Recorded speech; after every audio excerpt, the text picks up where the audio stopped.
Hello everyone, today we are going to solve question number 2.24 from Fundamental of Electric Circuits by Alexandra and Sedico. The question is, for the given circuit, we have to calculate V0 upon Vs, and in second part, we have to calculate the value of alpha when V0 upon Vs is equals to 10 and all resistors are equal in each other. The value of all resistors are same. Then we can use Ohm's law IR. Then we can calculate by this formula we can calculate the very requirements of the question. तो इस सवाल के अंदर हम Ohm's law को इस तरह use करेंगे. इस पोर्शन में अगर देखें इस पूरे सर्किट के अंदर, तो आपके पास अगर हम ओम लॉ लगाएं और आई नोट को फाइंड करना हो तो हमें मिलेगा I naught is equals to V S upon R one plus R two. क्योंकि ये आर वन और आर टू सीरीज में लगे हुए, आपको इस इक्वेशन को माइंड में रखना होगा. और उसके बाद क्योंकि आई नोट पता होगा तो हमें अल्फ़ा सेपरेटली मिल सकता है, यानी अल्फ़ा की वैल्यू की जब हम मालूम करेंगे तो हमें मिल सकती है. इसके बाद अगर हम देखें इस पोर्शन के अंदर, इस सर्किट के अंदर, तो हमारे पास ये क्वेश्चन बनता है कि V naught is equals to minus alpha. Minus इसलिए लगा है क्योंकि ये पॉजिटिव टू नेगेटिव की तरफ फ्लो कर रहा है, तो इस वजह से हमने माइनस अल्फ़ा एंड देन हमने वी एस जो कि हमारे पास वोल्टेजेस हैं, सॉरी आई नोट, क्योंकि यहाँ पे करंट अल्फ़ा आई नोट है. V is equals to I R होता है. देन आर हमारे पास आर थ्री पैरेलल है आर फोर के. जब हम इसको सॉल्व करेंगे तो हमारे पास आ जाएगा R three R four upon R one plus R two, sorry R three और आर ए फोर. जब इनको पैरेलली हम इनको सॉल्व करेंगे तो फार्मूला तो यकीनन आपको पता होगा जब हम इक्विवेलेंट रेजिस्टर निकालते हैं जब तो पैरेलल रेजिस्टर के पास. देन हमारे पास इक्वेशन बनती है V naught minus alpha I naught R three R four upon R three plus R four.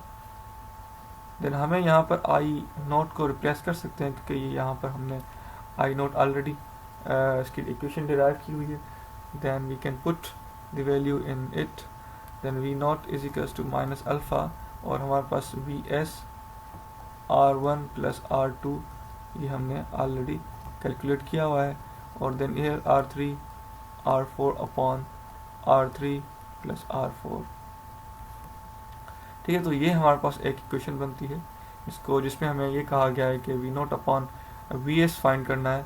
तो सिंपली वी नॉट अपॉन ये जो वी एस यहाँ पर है इसको यहाँ ले आ सकते हैं. V S is equals to minus alpha हमारे पास आ सकता है यहाँ पर R one plus R two and then हमारे पास R three R four upon R three and R four. क्या हमारे पास फर्स्ट पोर्शन कंप्लीट हो चुका है? बिल्कुल कंप्लीट हो चुका है, क्योंकि उसकी डिमांड ये है कि V naught upon V S को कैलकुलेट करना है, उसकी इक्वेशन को ड्राइव करना है. तो हमने इस फॉर्मूले में इस सर्किट को देखते हुए ये सर्किट की इक्वेशन हमने यानी कि निकाली है V naught upon V S. अगर हमें और बात कर रहा है दूसरे पोर्शन में कह रहा है बी सेक्शन में कि जब हमारे पास सब रजिस्टर एक जैसे हैं तो V naught upon V S mode की बात कर रहा है, तो उसकी वजह से हमारे पास अल्फ़ा पॉजिटिव हो जाएगा.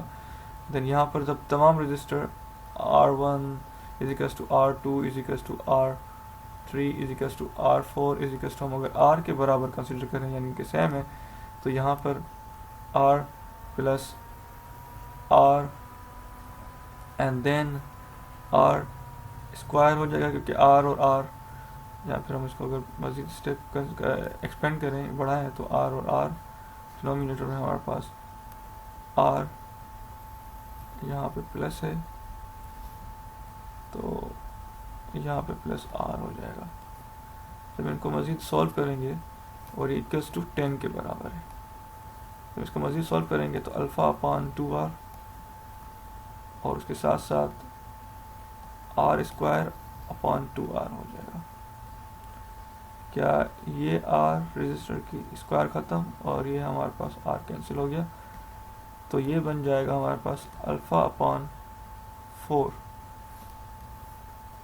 अभी तक हमने V naught upon V S ये mod is equals to alpha upon 4 is equals to 10 के बराबर, की क्वेश्चन बता रहा है कि ये 10 के बराबर है, then alpha is equals to 40। जब ये हमारा इधर चला जाएगा तो 40 हो जाएगा। It mean we have calculated the second part as well. Thanks for watching bundle of things. अगर कोई भी सवाल आपके माइंड में आता है तो आप ज़रूर पूछें, इसका आंसर आपको दे दिया जाएगा और आपको कॉन्सेप्ट क्लियर किया जाएगा।